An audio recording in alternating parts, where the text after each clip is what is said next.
नहाने की आदत दुनिया भर में अलग अलग तरीकों से पाई जाती है।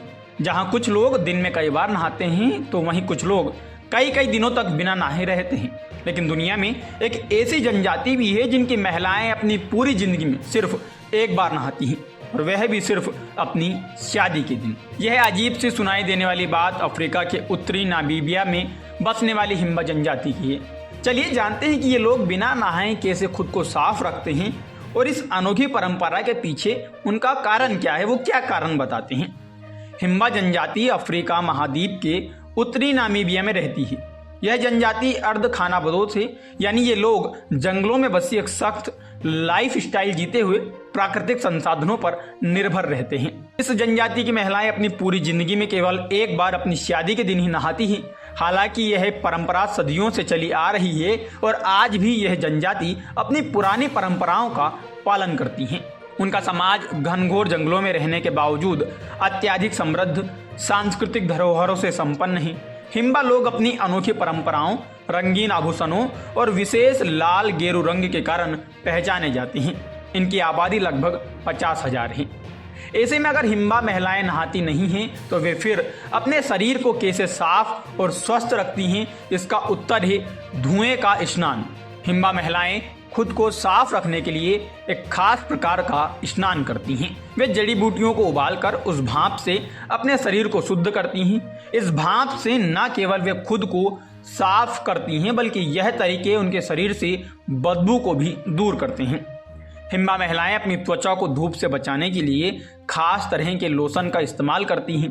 यह लोशन जानवरों की चर्बी और हेमाटाइट नामक खनिज से बना होता है, जो उनकी त्वचा को न केवल सूर्य की हानिकारक किरणों से बचाता है बल्कि इसे मुलायम भी बनाता है। इस लोशन की मदद से उनकी त्वचा पर गहरी लाल रंग की परत जम जाती है, जो हिम्बा जनजाति की महिलाओं का एक विशेष लुक बनाती है। इस जनजाति की महिलाओं को अफ्रीका में सबसे खूबसूरत माना जाता है। हिम्बा महिलाएं अपने बालों में लाल मिट्टी और चर्बी लगाकर अनोखे हेयर स्टाइल बनाती हैं। वे बड़े बड़े आभूषण पहनती हैं जो उनके वैवाहिक स्थिति और सामाजिक प्रतिष्ठा को दर्शाते हैं। हिम्बा जनजाति के लोग कृषि, पशुपालन और शिकार में माहिर होते हैं।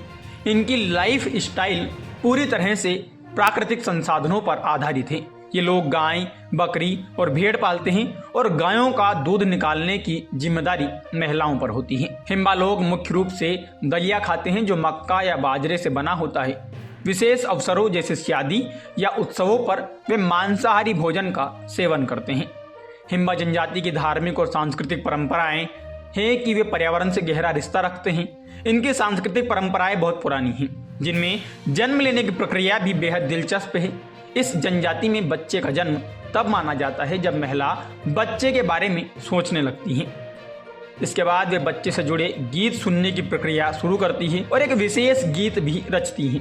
यही गीत आगे चलकर उस बच्चे की पहचान बन जाता है और जीवन भर उसके साथ रहता है। हिम्बा जनजाति के समाज में गाय का विशेष स्थान है। गाय को सम्मानित माना जाता है और यह समाज की पहचान का एक हिस्सा है। जिनके पास गाय नहीं होती उन्हें सम्मान की नज़रों से नहीं देखा जाता। गायों की देखभाल और उनके दूध निकालने का काम महिला करती है, जो समाज में एक विशेष स्थान प्राप्त करता है। हिम्बा जनजाति पर आधुनिकता का असर अभी तक क्यों नहीं पड़ा, इसको लेकर तरह तरह की मान्यताएं हैं। दुनिया भले ही चांद और मंगल तक पहुंच गई हो, लेकिन हिम्बा जनजाति अब भी अपनी हजारों साल पुरानी परंपराओं को जीवित रखे हुए हैं। आधुनिकता और तकनीक का इस समुदाय पर कोई प्रभाव नहीं पड़ा। नामीबिया सरकार भी इनकी संस्कृति को संरक्षित करने के लिए प्रयासरत है।